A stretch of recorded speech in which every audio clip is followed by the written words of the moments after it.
We were in Utah for several days covering the impact of what we see immigration there. The reason that we were out there is because I had a neighbor who told me that they needed help. They had a friend who was taken into custody by an ICE agent. That same ICE agent then 2 weeks later took into custody his father and then now is focusing on his mother. That was the story that brought us to Utah.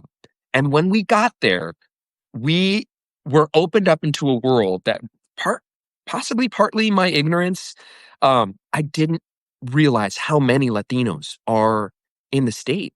You think of Utah and you sort of think of this like lily white area, right, filled with Mormons, white faces. There is that. But then you step into a corner of West Valley City and it's like you're stepping into the street scenes of East LA.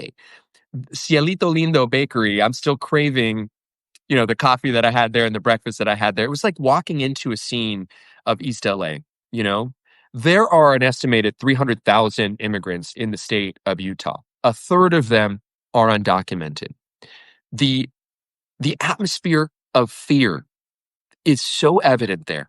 We met one of those interview subjects in the park. The whole time she was looking behind her shoulder. The whole time she was nervous about the possibility of her being followed, her being targeted. That's a circumstance for a lot of people. Kids going back to school. A 7-year-old girl who I talked to who it had been normalized for her that her peers told her that they were going to call ICE on her. And that was sort of part of this game that they were playing. Teachers that we spoke to said that their students at the end of last year stopped showing up. And they had to ask themselves the question, is the student not here because they're sick? Or are they not here because they've been deported?